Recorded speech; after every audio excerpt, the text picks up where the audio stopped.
Bonjour et bienvenue sur le podcast Leader Insight, le podcast qui te donne envie de développer tes compétences de leader, que tu sois entrepreneur, dirigeant ou manager. Je te donne des outils pratiques pour booster ton leadership. Je suis Audrey, vulgarisatrice scientifique sur la chaîne YouTube La Psy qui parle et aussi consultante en leadership pour dirigeants et managers. Ma mission, c'est de partager ma passion pour la psychologie appliquée au leadership et au management. Alors j'espère que dans cet épisode, tu trouveras ce que tu es venu chercher et bien plus encore. Cette semaine, j'accueille Samuel Degasne. Samuel est journaliste indépendant depuis près de 15 ans. Il travaille notamment pour le magazine Les Inrocks, Rolling Stone et vous l'avez peut-être entendu également sur la radio Oui FM. Mais ce n'est pas tout, il est également présent sur la chaîne YouTube intitulée Une chanson, l'addition, où chaque semaine, il va raconter l'histoire d'une chanson. Personnellement, j'apprécie beaucoup sa chaîne, donc n'hésitez pas à aller y faire un tour. Si aujourd'hui j'ai souhaité échanger avec Samuel, c'est pour deux raisons principales. La première, c'est que je voulais savoir comment il gère la pression avec ses collègues. Parce que j'ai cet a priori que le métier de journaliste est un métier très compétitif où il n'est pas toujours évident de gérer la relation avec les autres. Et puis la deuxième raison, c'est notamment le fait que pour moi, le journaliste, c'est l'expert de l'interview, c'est la personne qui sait créer une relation avec l'autre pour aller peut-être des fois, entre guillemets, lui tirer les verres du nez. Et vous allez le voir, cet échange est truffé de petites anecdotes que Samuel nous raconte avec passion. On voit vraiment que c'est quelqu'un qui, plus que exerce un métier, c'est un mode de vie, comme il dit. Donc je suis allée soutirer des informations pour essayer de comprendre comment on peut créer une connexion authentique avec une personne. Vous verrez que Samuel nous parlera de l'importance de l'écoute du non-verbal dans la relation, de comment s'assumer soi-même et notamment assumer nos erreurs. Il y a aussi un point que j'ai beaucoup apprécié, c'est que Samuel, à travers son parcours, nous explique comment il a réussi à gagner un petit peu plus confiance en lui, gagner confiance en sa pratique, à assumer qui il était de façon complètement authentique. Et petit disclaimer, le son n'est pas toujours au rendez-vous. Je vous remercie par avance de votre compréhension parce que je débute dans le domaine. Certes, ce n'est pas une excuse, mais on apprend petit à petit. Et maintenant, je laisse place à ma conversation avec Samuel. Bonjour Sam. Salut. Comment vas-tu? On va commencer par le début. Ça va, c'est une période particulière parce que l'été est une période très intense pour les journalistes, notamment les journalistes musicaux, puisqu'il y a tous les festivals. Ouais. Oui, le Hellfest notamment, j'ai pu te voir en C'est ça, story Instagram, oui, ça avait l'air assez intense. c'est ça. Et puis après, au foin de la rue là que je viens aussi de quitter, guitare en scène, les charrues, etc. Ouais. Ouais, c'est notre grosse activité, c'est l'été. Ouais. D'accord, ouais, ouais, ça m'étonne pas. Alors pour les personnes qui ne te connaîtraient pas, est-ce que tu serais d'accord de te présenter? Ouais. Eh bien, moi, je suis journaliste depuis un petit peu plus d'une quinzaine d'années. Je travaille, notamment à Rolling Stone, le magazine, et Oui FM. Et puis, en parallèle, voilà, je travaille pour des festivals, que ce soit pour les couvrir en tant que journaliste, soit pour présenter les conférences de presse artistes. Et puis, je suis aussi prof de journalisme. Mmh. Et également, alors je ne sais pas si on peut le dire comme ça, youtubeur, mais en tout cas tu as une chaîne YouTube. C'est vrai. Alors, j'ai du Et mal à me oui, dire que je suis youtubeur, mais j'ai toujours oui, c'est l'impression un peu un terme, d'être journaliste avec un support à chaque fois différent, qu'il soit la radio, qu'il soit la mmh. vidéo. Et finalement, effectivement, YouTube, qui n'était pas à la base mon idée, moi, on me l'a plutôt suggéré, effectivement, correspondait à plein de choses que je faisais. Et c'est une façon de raconter la même chose, mais avec son corps. Tout à fait, qui s'appelle Une chanson, l'addition. Pour les C'est personnes, ça. de toute façon, je mettrai tous les liens en description, Et qui est qui très raconte chaque semaine l'histoire d'une chanson. Hein. voilà. Donc là, j'ai vu, récemment, celle des Red Hot. Ouais, c'est ça. Voilà. Non, mais c'est top, hein. Donc voilà, je trouve que pour se faire une culture musicale, c'est quand même pas mal de s'abonner à ta chaîne. Ah, bon, c'est gentil. Ouais, non, non, non, vraiment, hein. Bon, après, il y a des choses qu'on va pas trouver ailleurs, il me semble, que tu sais Évidemment, dynamiser en la fait, chose, le but, c'est d'être un peu large. Moi, mon rêve secret, ce serait de faire aimer aux fans de The Cure, du Rammstein et inversement. Voilà, c'est le truc le plus touchant, c'est quand j'ai des parents qui me disent, bah ça y est, en fait, mon enfant a enfin compris qui était tel bluesman ou tel rocker qu'il trouvait ringard, et le fils aussi, hein, quand il dit ça, en faisant, bah tu vois, papa, il a compris que, alors, c'est papa ou maman ou peu importe, il a compris aussi ce que je vivais ou pourquoi je trouvais ça assez intense. Ouais. Mmh, mmh mh. Parce qu'on reste toujours un peu cloisonné dans nos familles, hein, et le cerveau adore, Ah en mais fait, oui, avoir des récurrences. tout D'ailleurs, à fait. petit tips, c'est pour ça qu'on a inventé les refrains. Les refrains, c'est le cerveau adore cette récurrence et il trépigne, il saute en fait quand revient en fait ce refrain qu'il connaît. Et ben pour la découverte musicale, c'est exactement la même chose. On veut toujours un petit bout de ce qu'on connaît déjà. Mmh, mmh, mmh. D'où la recherche, moi, ou par exemple avec des potes, de ponts qui pourraient t'amener à d'autres domaines ou d'autres genres, quoi. Ouais, ça c'est top de le prendre par ce bout-là, je trouve en fait, Ouais. de trouver, le point commun ou la zone du connu, on va dire, la chose C'est ce qui est qu'essaye de faire familière, FIP, hein, FIP sur son antenne, c'est ce qu'ils essayent de faire, hein. Programmation très éclectique, mais dont ils essayent de trouver un lien entre chaque chanson. Mais voilà, par exemple, comment on convainc des gens qui ne le savent pas, mais ils pourraient vraiment aimer le Hellfest. Et ben, on a essayé de chercher, voilà, avec des amis, avec des confrères. Je pense que le rock celtique peut être une D'accord. bonne entrée un peu générale, quoi. Ouais, ouais, Bref. c'est top. Je pense qu'il y a vraiment des ponts à faire en plus entre ce que tu dis et puis de manière générale quand on veut, faire découvrir soit, si je raisonne en termes, psychothérapie, tu vois? Partir de la zone du Mhm. connu de la personne pour petit à petit, la faire changer un petit peu, dans le sens qu'elle souhaite, hein. Mais, il y a un petit peu cette idée-là ou de manière générale, tu vois, au niveau entreprise, quand on parle de conduite du changement, bah, évidemment que c'est bon, voilà, c'est pas une mince affaire, on va le dire. Non, et puis personne peut accueillir comme ça 100% de découverte non-stop, hein. Mmh Il faut mh. vraiment un mix. Et regardez, même les radios, souvent alternent les gold, ce qu'elles appellent Oui. un tube et une découverte. Voilà, Mmh. pour mettre un peu le pied à l'étrier et que le cerveau soit contenté, hein. Ouais, ouais, ouais, je vois tout à fait l'idée.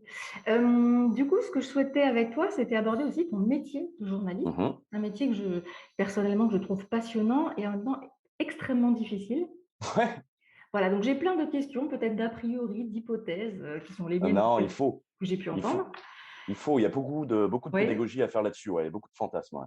Alors, ma toute première question, c'est quoi le métier d'un journaliste? Est-ce que c'est d'aller chercher de l'information pour la diffuser? Ou est-ce qu'il y a une espèce, entre guillemets, hein, moi je dis de recherche de vérité, d'absolu? Je ne sais pas si ce sont les bons termes. Alors il y a une définition très précise, hein, au journalisme déjà. C'est collecter, c'est sélectionner, c'est vérifier et ensuite c'est de restituer une information. Ça, c'est la définition pure.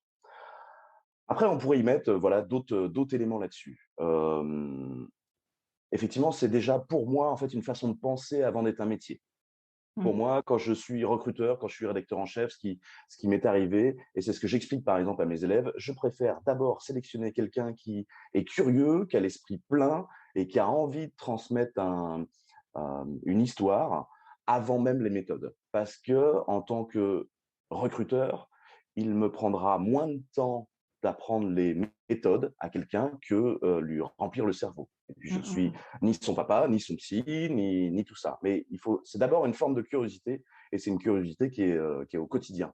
En fait, c'est d'ailleurs un Mmh. des métiers, il y en a plein, mais qui se vit tout le temps au quotidien, parce que la moindre conversation, la moindre lecture pourra potentiellement être transformée en article. Ensuite, moi, j'ai une très belle définition que m'avait donnée Yves Bigot, qui est aujourd'hui le directeur de TV5 Monde, sa propre définition du journalisme. Pour lui, un bon journaliste, c'est quelqu'un Mmh. qui vous fera acheter, voilà, c'est une notion très particulière, c'est quelqu'un qui vous fera acheter à votre mère, par exemple, les bootlegs de Bob Dylan, alors que 5 minutes avant la lecture de l'article, elle ne savait même pas qui était l'artiste.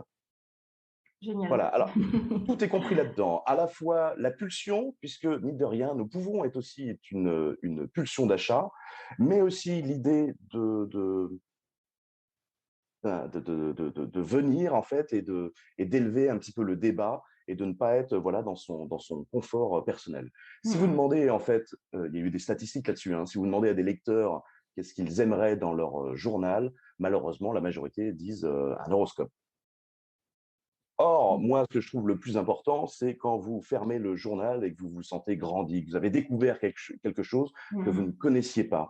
Quelle utilité à répéter les mêmes histoires qu'écrirait un autre confrère sans Mmh. prendre un nouvel angle, un nouvel éclairage. Voilà. Moi, c'est ce que je souhaite pour moi-même.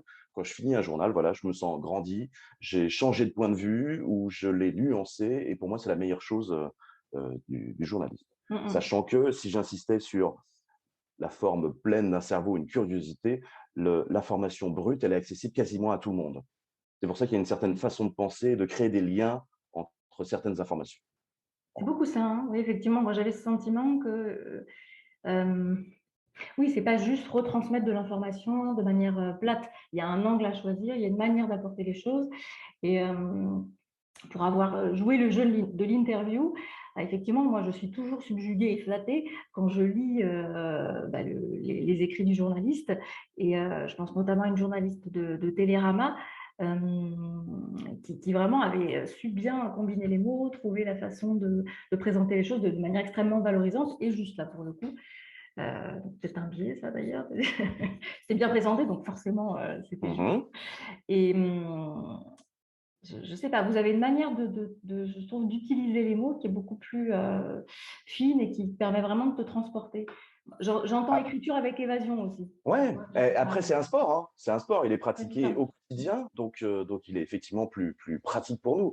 Après, on écrit toujours, peut-être, au fond, si personne ne l'avoue, on écrit toujours peut-être une part de nous, en fait. Il y a Mmh. toujours quelque chose de nous, en fait, dans chaque interview, dans chaque écriture. Le fait que je choisisse tel angle, que tel sujet ou tel approfondissement m'intéresse, c'est forcément que ça me fait écho aussi, soyons honnêtes, dans ma vie personnelle, dans tout ça. Mmh. Par contre, c'est un chouette métier malgré tout parce que c'est un sacré accélérateur de vie.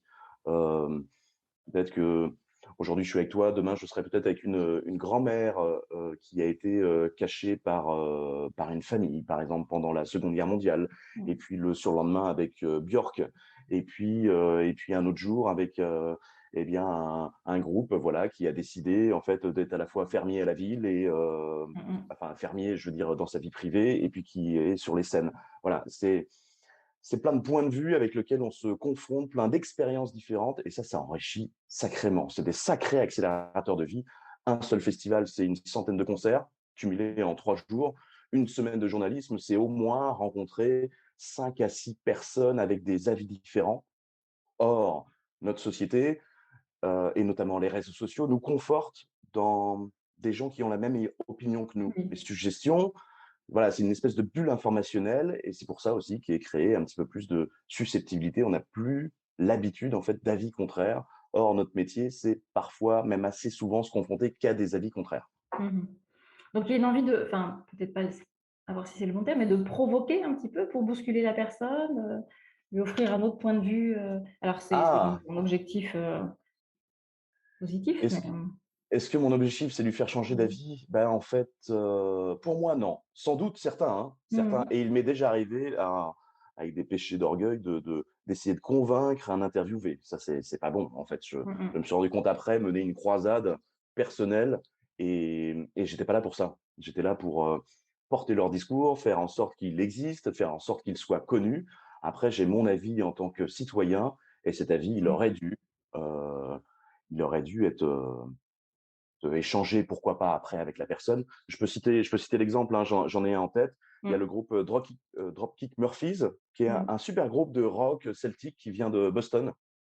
Et, euh, et il me parlait beaucoup je sais qu'ils sont religieux, pardon, qu'ils sont croyants.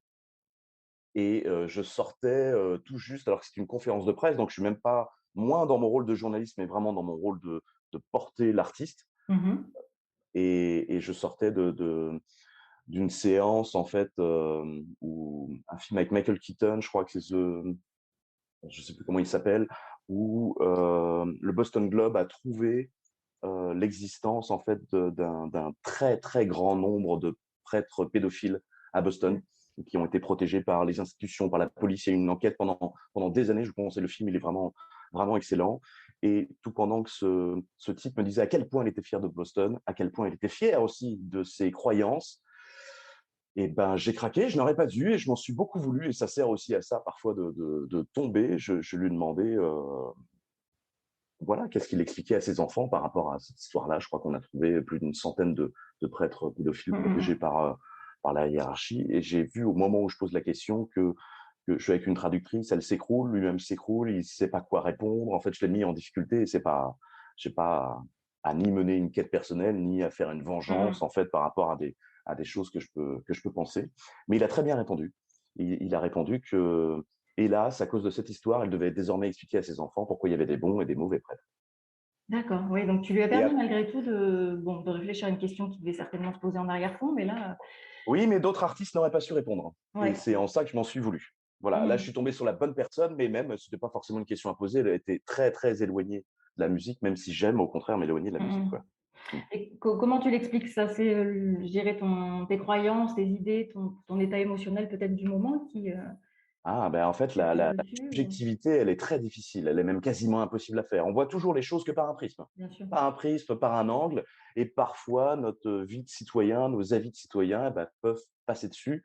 On est on peut être aussi des fois agacé d'un comportement en face ou se rendre compte, ça m'est arrivé sur d'autres choses, se rendre compte que le discours est trop policé, qu'il est Mmh. trop travaillé, qu'il a même été appris par cœur. Donc comme on est en quête, alors tu disais vérité ou D'authenticité. en tout cas de sincérité, Mmh. et bah, parfois effectivement on peut piquer pour pouvoir, faire accoucher la personne, mais il ne faut jamais mélanger effectivement avec son propre avis. Voilà, c'est assez difficile. Oui, donc il y a besoin alors là, tu vois, j'ai envie de faire un petit parallèle avec le métier de psychologue où Mmh. tu dois à la fois aller chercher, la personne, te connecter à elle et en même temps te mettre en retrait. C'est un peu particulier. C'est-à-dire que tu t'oublies C'est toi, ça.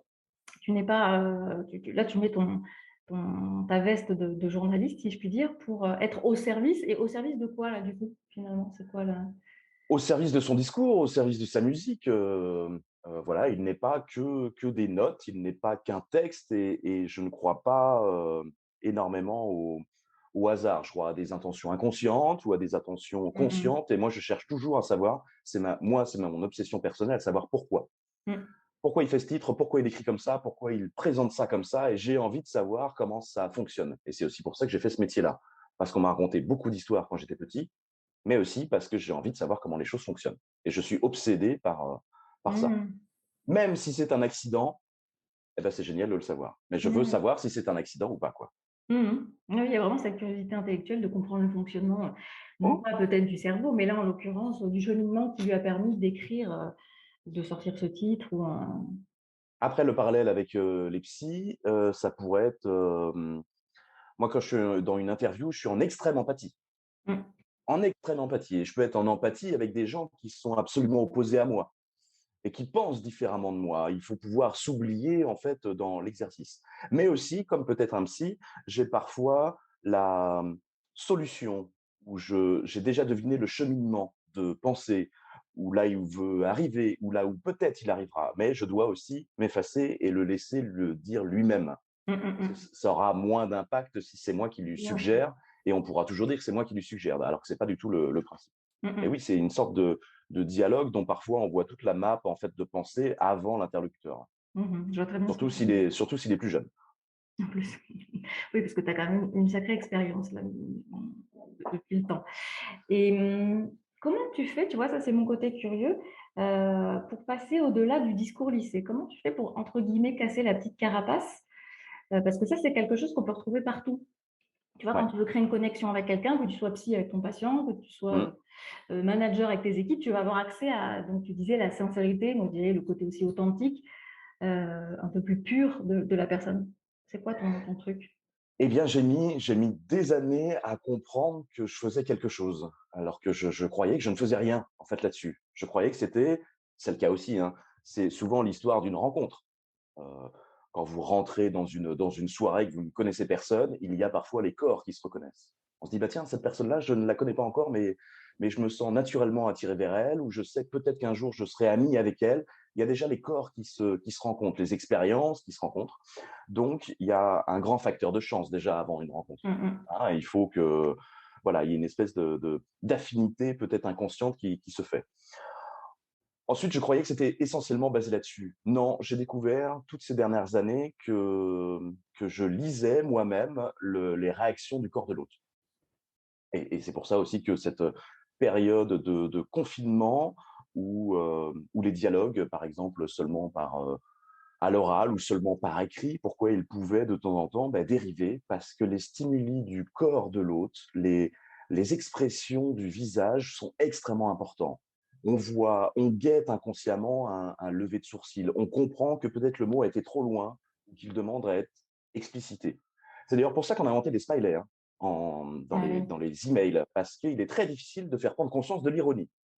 Et voyez, même avec les smileys, on arrive quand même à faire des quiproquos. Mmh. Donc, vous voyez toute l'importance en fait des stimuli du corps. Eh bien, quand je suis en train d'interviewer quelqu'un, je suis et à la fois en empathie et à la fois je guette tous les signes. Ben alors, c'est pas des signes que j'ai appris, c'est à force d'en faire. Après un millier d'interviews, on voit quand les mains se ferment, on voit la jambe qui tremble, on voit la façon de chercher les mots. Si elle fait semblant, si elle essaye de se rappeler un texte ou si elle est vraiment en train de réfléchir. Et puis, bah, tout ça, après, ça se travaille, mais c'est aussi inné. Il y a des gens qui ont fait des Mmh grandes mh. études, des grandes écoles, et puis comme les comédiens, il y en a qui ont été castés dans la rue et qui se débrouillent très, très bien. Et bien pareil pour les artistes. Il y a des gens qui sont incroyables sur scène, mais qui n'ont jamais réfléchi à ce qu'ils aimaient faire ou pourquoi ils le faisaient. Et puis il y a des gens qui passent peut-être plus leur temps à expliquer ce qu'ils font plutôt que soigner leur musique, hélas. Mmh. Et de fait, moi, je me dis, est-ce que ton alors je sais pas si c'est lié à ton métier ou à ton envie. Moi, j'entends ce que tu fais un peu comme, tu accompagnes la prise de conscience, si c'est pas déjà fait.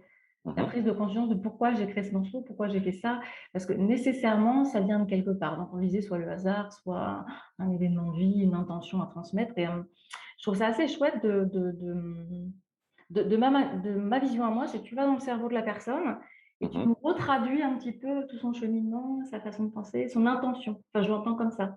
Bien sûr, mais c'est ça. Mmh. Et ça doit aussi passer par une propre conscience de ce que nous sommes. Je dois, si j'interroge les autres sur, et c'est pas un procès, ni je ne suis pas procureur, mais si j'interroge les choses sur pourquoi ils font ça, eh bien, il faut que je m'interroge moi-même sur, et c'est ce que j'ai fait, sur pourquoi je fais du Mmh. journalisme, qu'est-ce que je souhaite faire, et que ce soit pas seulement que quelque chose d'instinctif. Ça a aussi une raison. Et voilà, ouais, ça me semble important. Et pour tout dire, j'ai eu un déclic un peu bête. Il y a quelques années, je présentais des conférences de presse déjà au Vieille Charrue depuis des années, mais je me trouvais un peu coincé. Un peu coincé, très sérieux, et je comprenais pas comment arriver à faire les autres, à être Mmh. aussi naturel.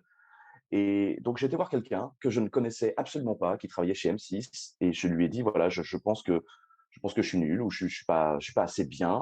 Pourtant, je travaille beaucoup, beaucoup le contenu. Il a regardé les vidéos et il m'a dit mais non, en fait, c'est parfait. Il dit la seule chose, c'est que tu t'assumes pas.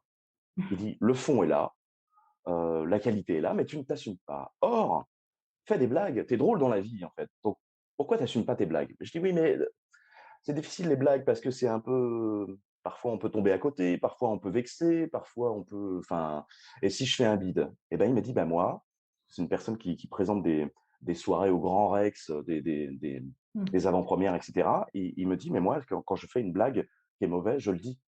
En fait, c'est ça aussi, tout assumer. «Ah, bah, là, j'ai fait un four. Ah, bah, là, j'ai mal prononcé votre nom, je l'ai écorché, désolé», et hop, il explique, en fait, tout ça, il explique sa démarche, et je me suis rendu compte que ça rendait plus puissant, ça donnait encore plus de confiance en soi, et c'est ce que je conseille à tout le monde. Donc, même Génial. quand je reçois des premières années, par exemple en journalisme, on fait un petit jeu au début pour leur dire que la morphopsychologie n'est pas toujours exacte. Je leur donne une première demi-heure où ils doivent dire entièrement ce qu'ils pensent de moi, ce qu'ils projettent de moi, juste en me regardant.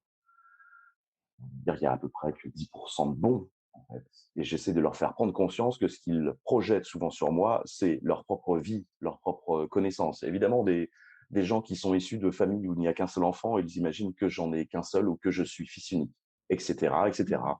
Et ça m'aide à la fois à déconstruire leurs stéréotypes liés au physique, mais ça m'aide aussi après, en conclusion, à leur dire ce que je suis, et donc du coup, vous ne pourrez pas m'attaquer sur ce que je suis, puisque je vous le dis et puisque j'assume. Et ben ça, cette grande force, ça aide à se hisser au niveau de l'artiste. Parce que le but d'une rencontre avec un artiste, ça n'est pas d'être au-dessus, certains essayent et il y a un aspect assez condescendant, mais ça n'est pas d'être en dessous l'artiste aussi et lui donner ses vinyles à dédicacer à la fin. Non, c'est une rencontre entre deux personnes normales, deux personnes qui sont dans un exercice. Je dois collecter une information, il doit m'en donner une. Et voilà, on n'est pas obligé d'être amis.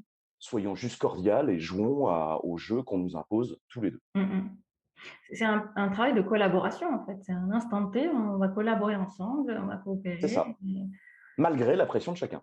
ouais, ouais, Donc, il d'accord. faut jouer avec ça. Ouais. Mmh. Je trouve ça super l'exercice que tu fais faire, 1re année, parce qu'en plus, ça leur permet de prendre conscience de leurs, préjugés, de leurs biais, implicitement, tu leur dis: «Attention, il va falloir peut-être, prendre conscience de ce qui vous appartient et de ce qui ne vous appartient pas quand vous allez être Mmh. dans le jeu de l'interview. Est-ce que je suis pas en train de projeter des choses?» et cetera, et ça en vient à une autre question que j'avais notée, c'était, est-ce que ton «écoute» entre guillemets ou tes questions, elles sont pas un petit peu orientées? Moi, j'ai toujours cette impression que le journaliste, il vient avec des a priori, des idées reçues, enfin, il vient chercher une info qu'il a envie de te faire, dire. Ça, c'est pour le côté plus, C'est vrai, c'est ouais. vrai et je dirais même la majorité. La majorité arrive avec un plan préconçu. Ils ont projeté effectivement quelque Mmh chose. Le vrai talent, il y a 2 talents en fait dans le journalisme. Le vrai talent, c'est effectivement s'oublier mh. et moi, par exemple, j'ai un plan, effectivement, comme tout journaliste, hein, j'ai Oui. un plan, mais je n'hésite pas à le casser. Je n'hésite pas à essayer d'avoir une vraie écoute et rebondir en fait sur ce que la personne, dit. D'ailleurs, c'est comme ça que je prépare mes interviews. Alors c'est un tips que je donne, mais je devrais pas le donner, c'est la seule méthode, mais quand je prépare une interview, je lis toutes les interviews qui ont été données précédemment. Mmh. Parce que je trouve qu'il y a une certaine paresse chez certains confrères. Justement parce qu'il y a des questions préétablies, parfois il n'est plus dans l'écoute. Et très souvent, il y a des choses qui ne sont pas creusées. Et on sent bien que le journaliste a un cheminement, et on sent bien que ces questions sont prêtes à l'avance et qu'il n'y a pas assez d'écoute. Alors ça passe quand on est simple lecteur, quand on pratique le même métier, et par exemple, on se dit, alors pourquoi vous avez écrit, je sais pas, telle chanson sur la mer? Alors la personne dit, voilà, je viens de la mer, c'est génial, j'ai une interview de Miossec comme ça en tête. Voilà, la mer, bah, moi je suis brestois, et cetera. Et puis c'est vrai, patati patata, c'est vrai que c'est là que j'avais perdu mon père. Voilà. Et le Mmh. journaliste enchaîne en faisant: «Et donc alors le choix de la pochette, est-ce que» hop, hop, hop, non, non, non, non, là il y a un truc qui est excessivement important. Bien On sûr. voit qu'il y a un cheminement de pensée et qu'il conclut par ça. Alors après, est-ce qu'il est à l'aise à développer ça? Ça peut être la prochaine question. Mais on sent bien qu'il y a un cheminement en fait d'idées où il accouche enfin de ça à la fin, dans un dernier souffle, et ça se laisse pas au vol, en fait. Après, c'est à lui de répondre ou pas, avec la pudeur qu'il estime, mais là, il y a une possibilité de rebond, en fait, qui est à faire. Mmh, mmh Et je mh. trouve que c'est ce qu'il faut saisir au vol. Donc moi, quand je fais l'interview de quelqu'un ou de conférence de presse, je relis à peu près la dernière année, voire les 2 ans en fait d'interview, et je ne chope mes questions que là-dedans, que dans des choses qui n'ont pas été creusées par les confrères. Ça, c'est D'accord. la première chose. Et la deuxième, c'est une phrase que m'avait dit, alors c'est un peu étrange aujourd'hui de dire ça, mais les frères Bogdanov m'avaient dit un jour que le vrai talent, ça n'est pas de parler de choses, pas de parler de façon compliquée, en fait, de choses simples, c'est de parler de façon simple des choses compliquées. Et ça devrait être la vraie aussi dimension en fait du journaliste et en avoir conscience. Il nous faut synthétiser, mais pas non plus simplifier à l'extrême. Mais il Mmh faut mh. pouvoir voilà offrir des codes et, euh, et laisser aussi le soin aux gens d'aller creuser. Voilà, il faut Mmh donner mh. l'appétit, il faut donner la curiosité. Voilà, c'est C'est ça les ça. deux choses. C'est top parce que, effectivement, je trouve ça assez violent. Ça, c'est moi qui le ressens comme ça, je projette peut-être, hein, pour l'interview de Miossec, tu vois? De bam, il te dit voilà, c'est au moment du décès de mon papa. Dans l'interaction humaine, enfin, on voit que ça coupe du coup si on passe directement à autre chose. On Heu, voit qu'on est dans un exercice automatique et que voilà. Mais ouais, c'est très dur hein, d'avoir à la fois une oreille, tout en pensant à son plan, c'est mais ça. c'est une gymnastique d'esprit. Ouais, il y a vraiment Et cette c'est pour ça que attention divisée, quoi. Et Mmh c'est mh. pour ça que ça n'est pas donné toujours à tout le monde. On peut croire Mmh. mais non, mais non. Alors, tu disais, toi, peut-être parfois on oriente un petit peu trop, oui, hélas. Mais j'ai souvenir aussi, dis donc, qu'est-ce que je cite de gens J'ai j'ai souvenir de Philippe Gilda, j'ai mis très très longtemps à comprendre cette phrase et qui disait qu'il n'y avait pas de bon intervieweur, il n'y a que des bons interviewés. Alors, j'y ai jamais totalement cru. Et lui disait: Si, vous me posez n'importe quelle question, en fait, c'est moi qui peux rebondir là-dessus. Si et pour, prendre ton cas, si tu sens que tu es orienté, c'est toi aussi qui peux répondre avec un très grand sourire en disant, «Non, là je alors c'est pas totalement ça» et cetera, essayer de Mmh. réorienter. Voilà, mais c'est 2 esprits forts qui se rencontrent. Parfois, on n'a pas le Tout à fait. pouvoir, en fait, de lutter là-dessus, hélas. Mmh mh. Mais un jour, il y a une vingtaine d'années, j'étais au festival Art Rock, qui est à Saint-Brieuc, qui est un super festival. Et là, un de mes confrères, il y avait M qui était là, Mathieu Chédid. Mmh, j'adore. On est dans les les premières années où en tout cas il est dans son personnage M, et un confrère assez jeune lui pose la question: «Et si vous étiez une voyelle, laquelle seriez-vous?» Alors je dois dire que moi je suis le premier à m'en moquer, pas ouvertement, mais je regarde mes pompes, je pouffe, voilà, on est tous un peu gênés. Qu'est-ce que c'est que cette question? Et cetera. Et puis qu'est-ce qu'il peut répondre à ça? Eh ben, il a fait plus de 10 minutes. Plus de 10 minutes. En disant qu'il, lui, il aurait souhaité, être, le A. Parce que le A, c'est à la fois la première lettre de l'alphabet, donc ça permet, comme l'avaient décidé les ABBA, d'être, en tête des rayons de disques. Mais le A, c'est aussi le A de la surprise. C'est aussi le A du plaisir, et cetera, et cetera. Et il va décliner, en fait, tout ça. Et c'est là que je me suis rendu compte que même les questions les plus badines, les plus simples, effectivement, il y a un vrai talent d'interviewer, une vraie Mmh. habitude. Et d'où mon agacement assez souvent quand je parle avec des attachés de presse. Je trouve qu'on pourrait dire à peu près 80% des gens, et notamment les artistes, ne se sont jamais entraînés à l'interview, et parfois, peuvent s'agacer parce qu'on leur pose 15 fois la même question de pourquoi tel nom, par exemple, pour un groupe. Eh ben, je finirai sur cet exemple. Par exemple, il y a Moriarty, un groupe de folk, blues, bluegrass, en fait, de Paris. On leur a posé tout le temps cette question. Eh bien, ils ont donné à chaque interview une réponse différente. Voilà, ça c'est un jeu. Ça, c'est quelque chose qui est Mmh, construit. mmh Ça, c'est mh. quelque chose qui est drôle. Alors, pour la petite histoire, ils ont vraiment choisi ce nom parce que il y avait plusieurs raisons. Mais chaque interview, ils en donnent une nouvelle et c'est très joli. C'est chouette de pouvoir rebondir comme ça. C'est vrai que moi, j'ai plus cette impression que c'est l'interviewé, qui est en posture, entre guillemets, «passive» et qui attend de recevoir les questions. Mais, je dirais que Non, je c'est suis en censé être un combat, hein, voilà, moi je dirais que je suis un entre combat les 2 là, gentil. tu vois? C'est ça. Ouais. Il y a Mais c'est vrai qu'il y a des techniques, hein, pour mmh, adoucir l'autre. Il y a des techniques, par exemple. Est-ce que l'interview commence quand le magnéto est enclenché ou quand ouais. on dit bonjour? Mmh mh. Bah, moi, j'ai tendance à dire quand on dit bonjour. Parce que de Mmh. plus en plus, tu citais Télérama, qui est un des journaux qui font ça, raconte le off, raconte comment s'installe l'interview. Donc pour moi, l'interview, elle Mmh commence mh.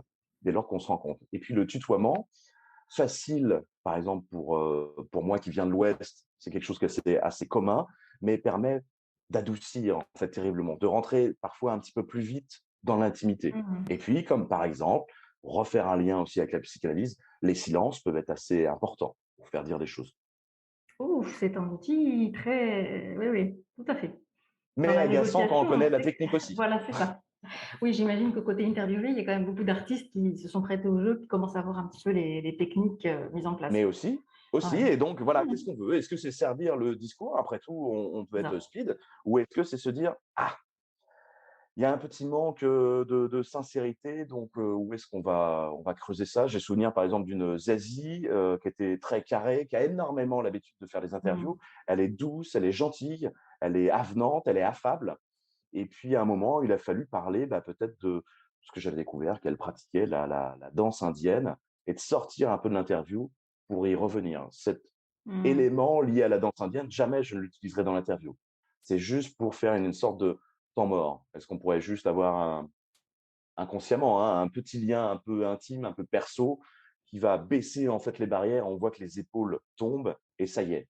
Ça y est, il a fallu un quart Mmh. d'heure de chauffe avant qu'elle se laisse enfin faire, et il y avait rien de malveillant chez moi. Il peut y en Mmh. avoir peut-être chez certains confrères, mais voilà, c'était vraiment pour avoir des réponses un peu sincères, parce que si j'ai étudié les 2 dernières années d'interview, j'ai en tête, parce que j'ai une très bonne mémoire, j'ai en tête les mêmes phrases, et là je me dis: Et oui, oui, «Non, c'est la même chose qui a été ça racontée. résonne, Non, mmh, non». mmh, mmh. Donc si je devais un petit peu, reprendre ce que tu as dit pour casser ce côté, non sincère, si je puis dire, ou un peu lisse, c'est d'aller creuser, donc déjà de bien se renseigner sur la personne. Au Mmh. moment de l'interview, il y a peut-être, alors je ne sais pas, hein, la mettre à l'aise, Moi, quelque je sors des chose blagues, mais parfois ça tombe mal, hein. Mais mmh mh. Oui, bah, après il faut le tenter quand même parce que l'humour, c'est vrai que voilà. c'est connu pour mettre un petit peu plus à l'aise. J'imagine exprimer tes intentions, je sais pas, moi, tu vois, c'est quelque chose que je Oui, trouve il faut important, il faut rassurer, il faut alors là, on parle d'artistes, hein, mais il y a très mmh. souvent une frustration qui explique une des méfiances envers le journalisme. C'est par exemple quelqu'un qui a interviewé pendant 20 minutes et ça se finit en à peine 2 minutes dans un reportage. Oui. Ah, ça, c'est extrêmement frustrant, Mmh mh. et il reste un sentiment agacé envers toute la profession d'ailleurs, pas forcément envers un journaliste. Bien sûr. Et Mmh ben mh. ça, c'est une mauvaise pédagogie qui a été faite. Le journaliste aurait dû dire: «Attention, j'enregistre un quart d'heure, mais il n'y aura que 2 minutes. Attention, c'est dans cette intention-là. Attention, nous allons utiliser ça. S'il y avait un plus grand travail en amont qui était Mmh. fait, même si nous manquons de temps, on limiterait quand même quelques frustrations et quelques haines, parce que parfois on peut parler de haine Mmh. envers le métier. Ah oui, enfin, je vois l'idée. Il y a en tout cas pour moi cette idée de alors tout métier confondu là, tu vois? D'exprimer nos intentions. C'est-à-dire quand tu demandes quelque chose à quelqu'un et là tu vas créer une relation, tu vas chercher, effectivement la sincérité de la personne, tu rentres quand même malgré tout dans son intimité. En tout Mmh. cas, j'imagine que c'est ce qu'on recherche parce que si c'est pour avoir les mêmes, réponses que dans d'autres interviews, ça a moins d'intérêt, moins d'impact. Donc Alors, ce n'est pas obligatoire, hein, d'aller dans l'intimité, hein, je le précise, et oui, la oui, bien personne sûr. reste libre. Par contre, on peut effectivement, hélas, se rendre compte que la personne est plus poreuse et qu'elle va peut-être, voilà, il faut toujours s'interroger sur, est-ce qu'on force un petit peu trop? Est-ce qu'on C'est l'a ça. obligée à dire ça ou est-ce qu'elle le Mmh. dit naturellement? Ça, c'est dangereux ça. Tout à fait. Mais Moi, je ça trouve qu'il y a demande pas ça une des quelques années d'exercice avant de réfléchir à son propre, mmh sa mh. propre pratique, ouais. Ouais. Donc ça, effectivement, je te rejoins complètement sur cette idée d'empathie.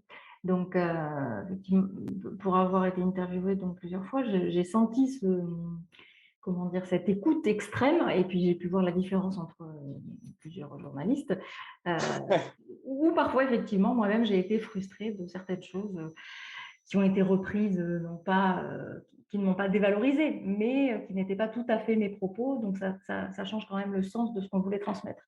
Et Ça, c'est un bon point aussi à s'interroger. Doit-on tout mmh mh. restituer? Et Mmh mh. doit-on restituer tel quel? Ouais. Eh ben, parfois, moi j'ai des gens par exemple issus d'un milieu rural, où il y a la musique par exemple qui est jeune. Est-ce que je dois restituer les fautes de français? Est-ce que je dois restituer les approximations? Mmh mh. Est-ce que je dois eh Oui. ben, ouais, c'est un vrai choix, c'est éditorial. Est-ce que je dois restituer aussi, certaines choses dont je sais qu'elles porteront un petit peu C'est ça. préjudice à l'artiste, mais qui seraient un moyen de buzzer? Eh ben, voilà. Mmh Bah, mh. je le fais plus avec le temps. Oui, Mais on peut y être, tenté peut-être dans les premières années, ouais. c'est ça, j'allais te enfin, je ne sais pas, mais j'ai l'impression que quand on démarre, c'est quand même très dur de sortir du lot, de gagner peut-être sa vie correctement avec ce métier et Ouais. qu'il faut un peu buzzer, aller chercher, titiller, provoquer, parce qu'en plus aujourd'hui, enfin, tu le sais mieux que moi, au niveau de l'information, on est surstimulé.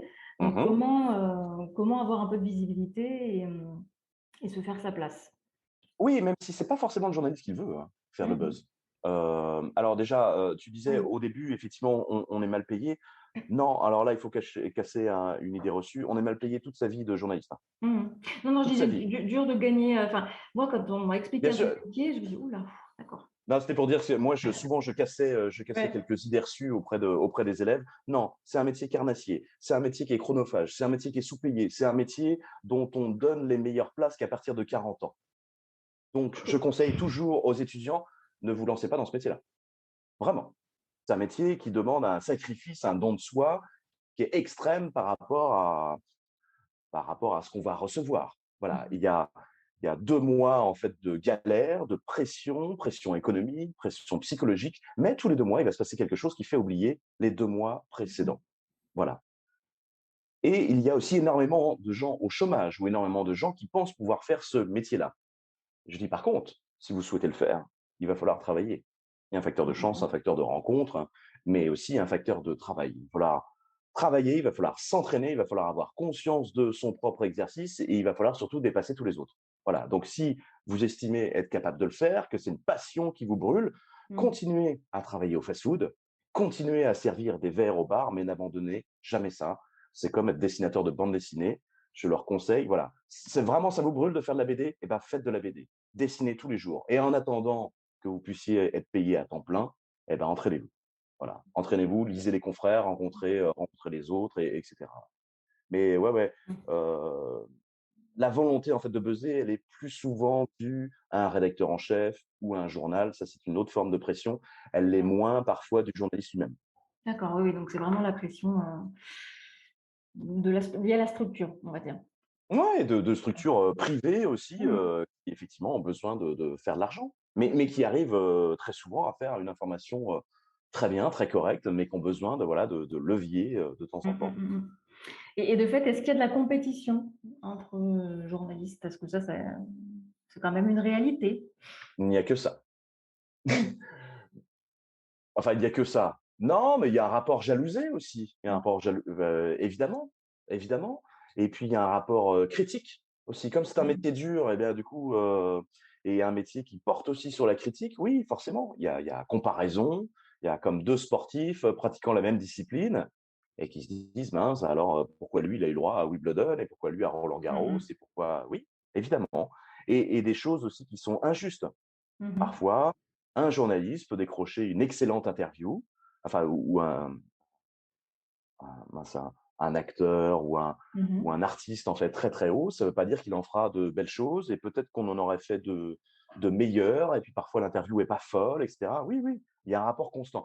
Si cette critique, elle est exercée vers l'extérieur, elle est exercée forcément vers l'intérieur et vers les confrères. Mmh mh. Et de toute façon, Oui. les confrères, on passe finalement peu de temps avec eux. Finalement, un journaliste, ça passe plus son temps quand même avec, des gens de labels, des attachés de presse. Notre quotidien, il est plus lié à ça ou des Mmh artistes mh. plutôt que les confrères. Confrères, après tout, qu'on croise surtout en festival, lors de concerts, mais parfois, il y a un côté, on cache sa copie pour pas montrer à l'autre ce qu'on va faire. Mmh mh. Oui, l'idée que je m'en faisais, c'est ça. C'est-à-dire, je vous imaginais un petit peu seul dans votre pratique. Après, bon, Ouais. effectivement, tu me dis, il y a le côté label et cetera, mais il y a pas de collègues, enfin, de collègues, Si, moi j'en ai, hein, j'ai des heu, excellents potes, mais je dois dire que la plupart de mes potes vont plutôt être, si c'est dans le secteur de la musique, vont plutôt mmh être, mh. des programmateurs, des directeurs de festivals, des voilà, parce qu'il y a moins un rapport de bras de fer et c'est un bras de fer parfois inconscient, hein, qu'on ne souhaite pas, mais il y a rien de plus horrible que 2 journalistes musique qui parlent ensemble. Oui. Voilà et il va y avoir peut-être parfois une petite montée aux enchères ou un voilà, donc il faut beaucoup de recul. Moi, j'ai évidemment des confrères avec qui je suis très ami, hein, mais parce qu'on n'est pas en concurrence et parce qu'on a décidé de ne pas jouer ce jeu-là. Mmh mh, Mais mmh mh. peut-être qu'en majorité, oui, il y a une sorte de bras de fer, inconscient, jalousé ou pas de ouais. Mais en tout cas, tu as raison, pour revenir à l'autre notion, oui, c'est un métier assez solitaire. Mmh mh. On se dit: «Génial, on va passer», les gens se disent: «Ah bah, quand même, vous regardez par exemple des tonnes de concerts, vous partez Oui. sur tel ou tel reportage». Oui, mais c'est toujours du temps de moins pour sa vie personnelle, que ce soit une famille ou amicale et ce temps qui est passé le soir ou le week-end est décompté de notre temps de travail. Notre, le soir ou le week-end, ce n'est pas du tout compté comme notre temps de travail, c'est la matière pour le travail. Mmh mh, Donc mmh. c'est pour ça aussi que c'est très, très chronophage et malgré tout, on se retrouve assez souvent seul, en reportage. Alors, on peut être à l'étranger, mais on sera Oui. seul face à l'exercice ou seul face à sa page blanche. Mmh mh. Donc c'est des montagnes russes tout le temps. C'est Mmh une mh. accélération du temps, des expériences, c'est une accélération de la vie, c'est un manque de sommeil et puis parfois c'est un temps extrêmement long de doute, d'être seul face à la page blanche et comment on traite ça. Mmh Avec mh. le temps, on arrive à trouver des petits tips. J'imagine, hein, parce que la créativité, je ne sais pas comment tu le définis, mais moi, je vois ça comme pareil, un muscle, quelque chose qui s'entraîne, et cetera. Donc la page blanche, je comprends que ça fasse, peur, mais c'est souvent parce que voilà, il y a besoin aussi de se nourrir quand même régulièrement, Se nourrir et s'ouvrir, ne pas rester enfermé mmh. malgré le manque de fatigue et le manque de temps. Pardon, La non, le fatigue et le le temps. manque de sommeil, pardon et le manque de temps. Oui. Voilà. Et oui, il faut aussi apprendre à pousser son corps extrêmement loin. Mmh mh. Écrire le compte rendu d'un festival à 3 heures du matin avec les basses qui font trembler le clavier, ça, c'est éprouvant. Et c'est génial aussi à la fois. Mmh, Mais mmh il mh. faut pouvoir s'entraîner à ça. Moi, je me suis entraîné à avoir ma propre bulle, à me fixer. Là, j'ai longtemps pratiqué la méditation et ça m'a beaucoup aidé à ça, à avoir des phases de concentration Mmh. extrêmement rapides. Et oui, oui, le clavier, je l'ai vraiment connu trembler. Mais j'ai tout un rituel où j'ai toujours le même crayon, toujours un chewing-gum, toujours, je sais plus, un bloc-notes, voilà. J'ai comme des petits objets doudous Mmh. et l'extérieur n'a absolument aucune importance. Je peux travailler d'un hall d'un aéroport, je peux être sous la scène d'un très grand festival ou un lendemain de cuite. En fait, il va y avoir un côté doudou, réconfortant et une bulle en fait intemporelle dans laquelle je peux me reglisser et écrire avec de la fièvre. Voilà, Mmh. vraiment. Mmh mh. Ça Et demande quand ça ne marche énormément pas, j'ai de aussi des techniques pour retrouver cet état de ah oui. tremblement, de fièvre et de ouais. D'accord, ouais. Ça demande beaucoup, beaucoup de, je trouve, à la fois de concentration, de focus, de savoir voilà, et aussi de gestion des émotions. Parce que Ouais, finalement, tu vois, ça c'est quelque chose qu'on ne voit pas au premier regard, je dirais. Mais déjà, on l'évoquait tout à l'heure, la gestion des émotions face à la personne que tu interviews, mmh, parce que tu changes, toi, en tout cas, régulièrement de contexte. Donc, beaucoup de flexibilité mentale et donc là, tu t'es recréé, si je comprends bien, avec tes rituels ou certains ouais. objets, un cadre qui te remet en condition. Donc, c'est intéressant du point de vue du cerveau, ça, tu vois, de se dire, OK, en Mais fait. ces changements aussi d'émotion, c'est aussi ce qu'on souhaite. Mmh. Les hauts sont appréciables parce qu'il y a des Ouais. bas, les bas sont faciles à gérer parce qu'il y a des hauts, et c'est sans cesse renouvelé. Et j'ai voulu faire, à l'origine, je n'avais pas encore compris que c'est parce qu'on m'avait expliqué on m'avait raconté plein d'histoires petits et que je voulais aussi raconter des histoires. Mais moi, mon premier choc, je suis à un concert qui doit être au Vieille Charrue. Ma grand-mère m'a demandé de venir, elle est du coin, elle me dit il faut absolument que tu viennes parce qu'il y a des gosses qui font du bruit en ville et si tu ne viens pas, on dira toujours que le centre-Bretagne, ce sont des ploucs. Donc, il faut absolument que tu viennes avec tes amis. Et je viens alors que je suis encore mineur, mais tu t'occuperas de tout. Et alors que je suis en train d'attendre un autre concert, je crois que ça doit être peut-être celui de Noir Désir ou voilà, j'ai quelques années déjà de pratique du festival, mais en tant que festivalier, je vois un groupe que je connais assez peu, qui s'appelle Les Têtes Raides. Et la chanson finale, voilà, je regarde, c'est plutôt plaisant. Moi, je viens pour rien du tout, hein, je viens pour le concert d'après. Et la dernière chanson s'appelle Ginette, et qui est un poème de Prévert. Et voilà, il y a une lampe qui est comme ça, une lampe industrielle qui est au-dessus de la scène, et il tape dedans et il raconte donc cette Ginette qui prend son dernier verre. Et avant qu'on ferme le bar, en fait, voudrait une dernière danse. Et on imagine bien en fait la valse en fait que fait la lampe en se balançant. Et là, il va se passer, j'ai les poils qui se dressent rien qu'à raconter ça. Pourtant, c'est un souvenir d'il y a 25 ans, hein. Et là, il y a à peu près 50 000 personnes qui se sont mis à chanter le refrain, le la la la, en fait. Et je pense que sur les 50 000 personnes, tout le monde ne connaissait pas la chanson. Mais je me suis laissé emporter, griser. On s'est tous pris par les bras, on avait tous les larmes aux yeux. Le chanteur pleure, en fait. Il a du mal, en fait, à conclure sa chanson. Et le groupe, en fait, recommence un peu la chanson parce que c'est trop bon, parce qu'ils savent aussi, hélas, que les Tétraites sont sans doute en train de jouer leur plus grande scène de leur vie, alors qu'ils n'ont pas fini leur carrière. Mais il se passe un moment magique, un moment suspendu et qui est incroyable. Et ils pleureront énormément en fin de concert. Et en sortant de ce concert-là, je me suis dit que, waouh, si je pouvais vivre ça en fait tous les jours, ben, pourquoi pas faire ce métier-là en fait. Bon, je me rendrai compte que c'est pas tous les jours. Mais oui, ça arrive Mmh. encore. Surtout quand on n'attend rien. Parfois, on ressort bouleversé. Moi, j'ai l'impression d'être ivre. Et ça m'arrive aussi parfois avec la lecture, hein. S'il y a un texte qui est Mmh. extrêmement fort, voilà. Oui.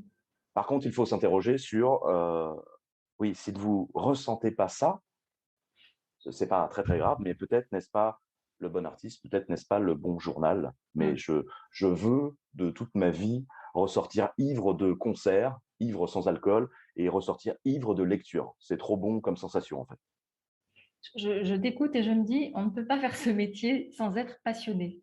J'espère. Je vois pas, bien le faire alors ou en tout cas être heureux, épanoui dans ce métier sans être passionné. Je trouve ça Mais difficile. pourtant, avec le temps, il y a une forme d'automatisme qui peut être dangereuse et on peut être tenté de L'habitude, ne rester qu'au bureau aussi, hein. Après tout, je lisais des stats l'autre jour, 80% des journalistes restent au bureau. mmh. C'est quand même immense, hein. Parce qu'ils ont vieilli, parce que c'est fatigant en fait d'être tout le temps sur le terrain Oui, et oui, c'est parce ça. qu'il y a toujours ce manque de temps, toujours. Oui, moi j'ai toujours le sentiment quand on m'appelle, c'est, l'article ou la vidéo, enfin l'interview aurait dû être faite pour hier, quoi. Ça c'est C'est le ça, classique, toujours. bon après on a l'habitude, hein, mais, et j'ai envie de te partager un truc, alors là c'est un peu là c'est de mon côté plus perso, pour avoir ton avis. J'ai assisté à un concert de gospel il y a, de cela 1 mois à peu près, dans une église. Génial. Ouais, C'était assez intense et quand ouais. la chanteuse est arrivée avec à l'arrière, donc si tu veux, il faut imaginer, on est assis dans l'église et tu as la chanteuse principale puis qui arrive avec tout son groupe comme ça, doucement en marchant et en chantant Alléluia. Bon, d'une manière que je ne Mmh pourrais pas reproduire évidemment. mh. Une voix sublime et tu les entends arriver petit à petit, tu vois, de derrière. Et alors moi, j'ai pleuré, Ouais. mais quasiment tout le concert. Mmh. Je ne sais pas si ça te parle.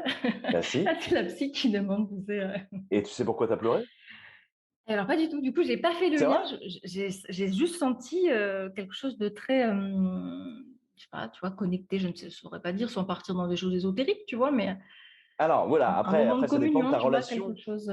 Oui, ça dépend de ta relation après la religion, mais très concrètement, même de façon plus terre à terre, c'est cette communion, cette chose incroyable en fait qui nous entoure, ce côté doudounant, c'est faire partie d'un clan, c'est le corps commence à lâcher prise. Et puis, il y a une telle intensité qu'on constate en fait chez les autres qu'on se laisse glisser, porter. C'est un sentiment qui est absolument incroyable. Et c'est ça aussi les festivals, hein. Les festivals, c'est une espèce de communion, une espèce d'enceinte Mhm. dans lequel les gens s'oublient, se déguisent, assument leur corps, vont sortir leur bedaine. Certaines femmes vont être topless. Alors après, ça dépend des festivals, Les mais comme par concerts. exemple au Hellfest, Mhm. c'est le cas. Mais ouais, c'est ce besoin de communion. Est-ce que tu as vécu? Moi, j'ai assisté à une messe à Harlem. Je voulais absolument assister à ça. Ça doit être quelque chose, ouais. Mhm. C'est une messe qui dure 3 heures.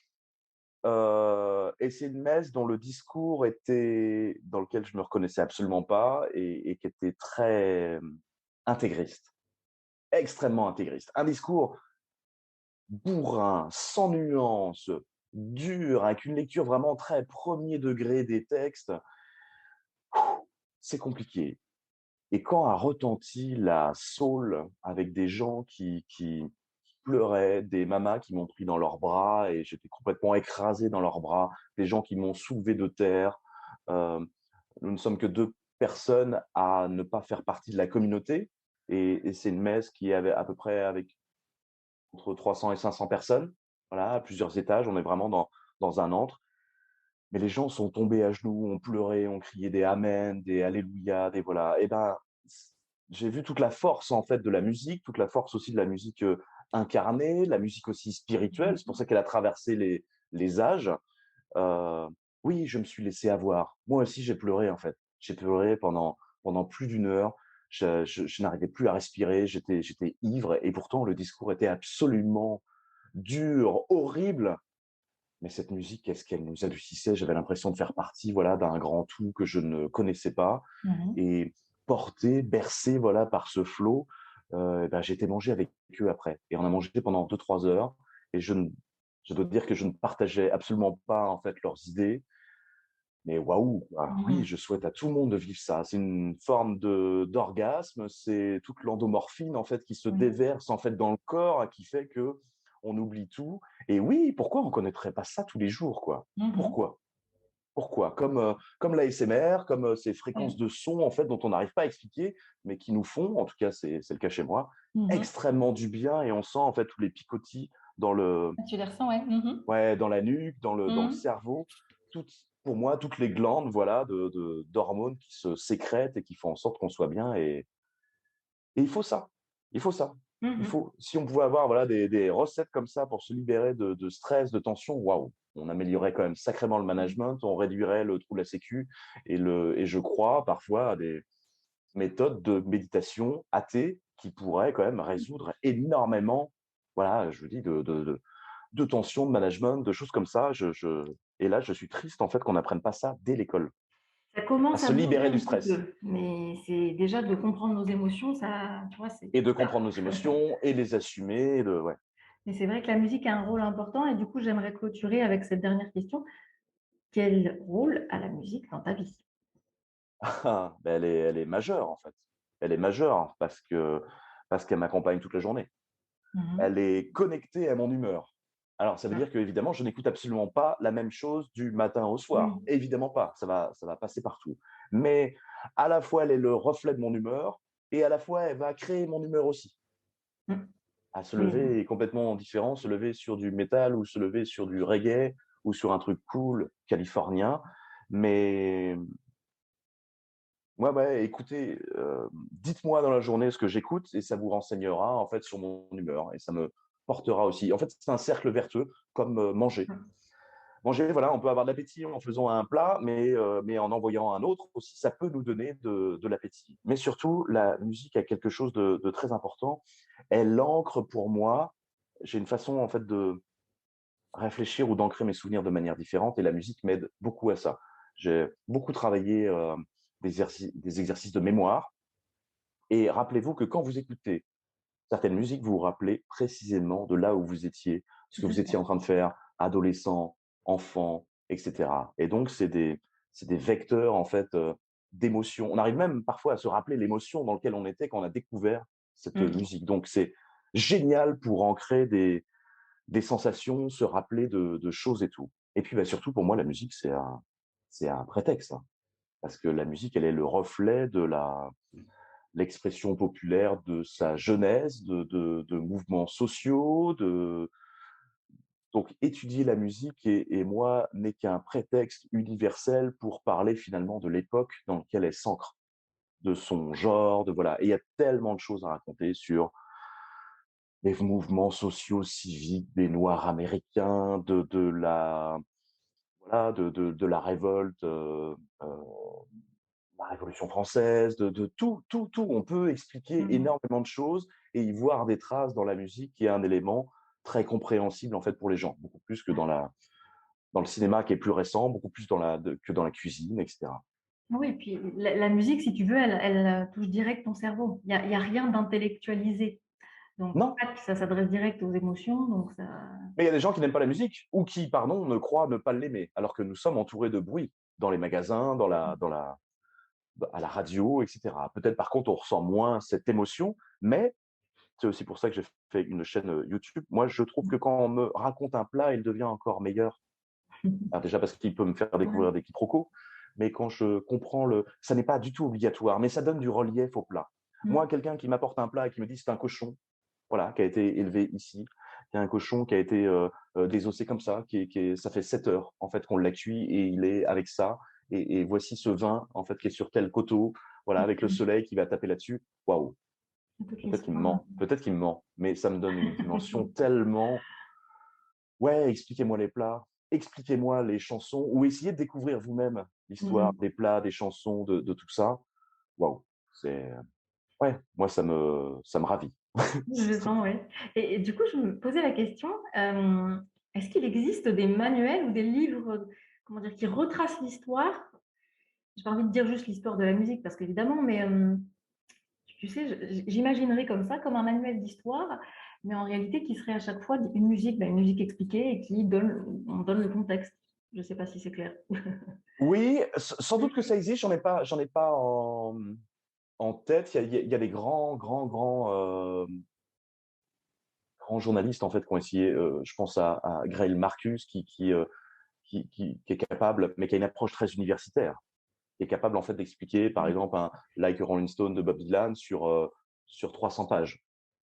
Donc il l'explique, voilà, parce qu'une chanson, ça s'analyse toujours comme n'importe quel fait journalistique, ça Mmh. s'analyse de son point de vue, de son époque, mais à remettre dans l'ancrage dans lequel il est né, avec telle ou telle technique. On va prendre par exemple un Robert Johnson, qui est censé être la personne voilà, qui a fait un pacte avec le diable Mmh. en échange de son talent, est mort à 27 ans. Il faut aussi pouvoir analyser que cette légende, en fait, il l'a empruntée à Tommy Johnson, Ah!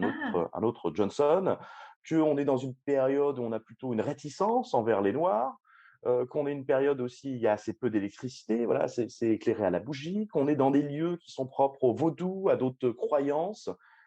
Donc c'est pour ça, en fait, que naissent toutes ces légendes. C'est absolument impossible qu'un Noir soit aussi talentueux, lui qu'on moquait de 3 ans avant et qui s'est enfermé et qu'il revient avec autant de puissance et qui n'écrira qu'un seul album et Mmh. dont on ne cesse aujourd'hui par les Eric Clapton, par les Blues Brothers, et cetera, de reprendre les titres.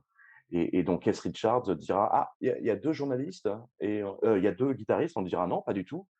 Mais comment fait-il pour avoir à la fois une partie du cerveau qui gère autant de rapidité d'une main et l'autre partie de l'autre main? Voilà. Mais voilà, ça s'analyse Passionnant. toujours avec son contexte, quoi.